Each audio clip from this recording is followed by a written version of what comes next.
Hi guys, welcome to my channel. My name is Shivani and I'm a licensed immigration consultant based in Waterloo, Ontario, Canada. And I'm also the founder of Zest Immigration Services Incorporation. Today in this video, we'll be talking about the latest IRCC updates regarding international students and study visa. So let's get started.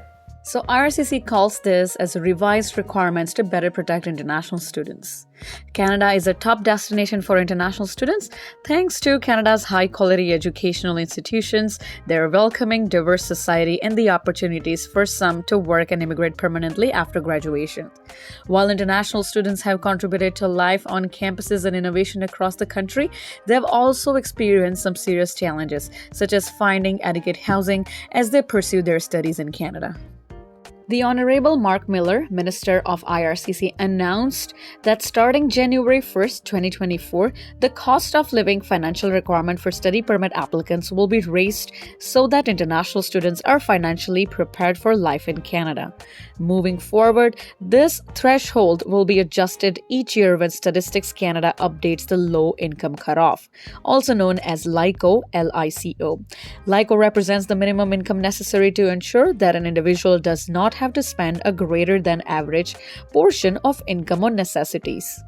The cost of living requirement for study permit applicants has not changed since the early 2000s, when it was set to $10,000 for a single applicant. As such, the financial requirement hasn't kept up with the cost of living over time, resulting in students arriving in Canada only to learn that financial funds aren't adequate.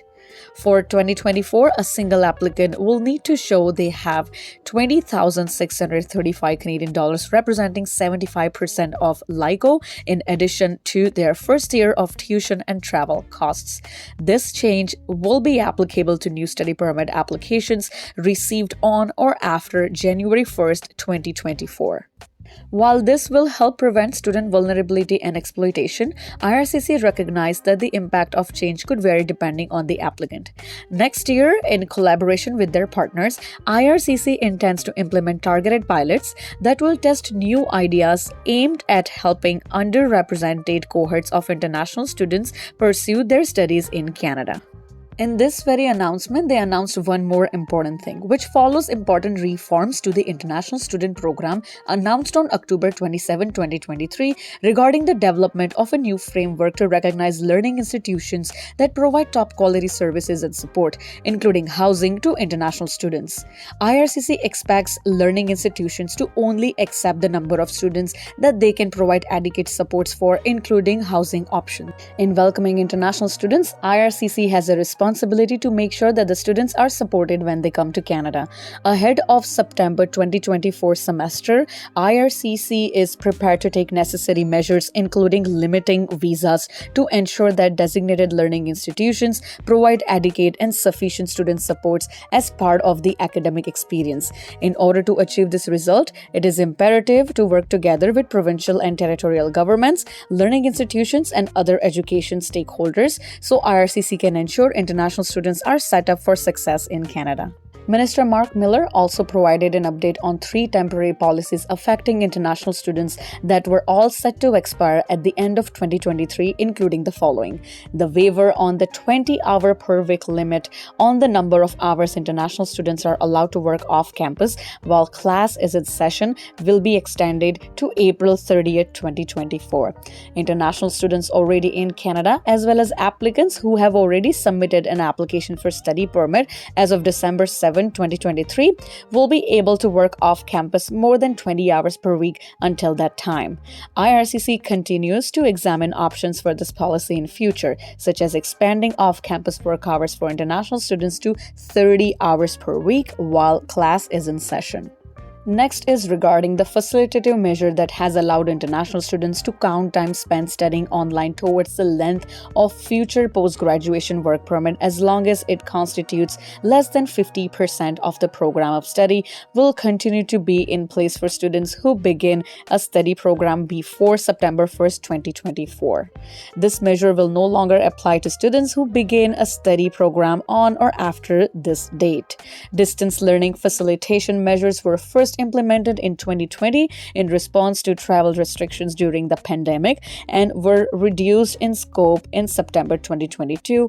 At this point, the vast majority of international students are studying in person in Canada. The third update is in response to labor market disruptions during the pandemic and post-pandemic recovery. A temporary policy was introduced on 3 occasions to provide an additional 18-month work permit post-graduation work permit holders. So this was an extension available to the post-graduation work permit holders as their initial work permits were expiring. Foreign nationals with a post-graduation work permit expiring up to December 31st, 2023 remain eligible to apply. However, this temporary policy will not be extended further. So if your work permits are expiring in 2024, unfortunately, you cannot apply for an extension under this policy. And unfortunately, there is no another policy happening or coming in 2024 for you. However, don't worry, guys, if you are one of those whose work permits are expiring in 2024, contact us. Feel free to book an appointment with me. Simply go to the description box and click on the link and book an appointment with me. There are actually ways for you guys to stay in Canada, and we can look at those ways depending on your background, your education, your experience. There are, let's say, visitor record, study permit, work permit. The work permit could be open or closed depending on your background and everything. And perhaps there are PR options as well. So don't worry, guys, feel free to contact us and we'll figure out a way for you.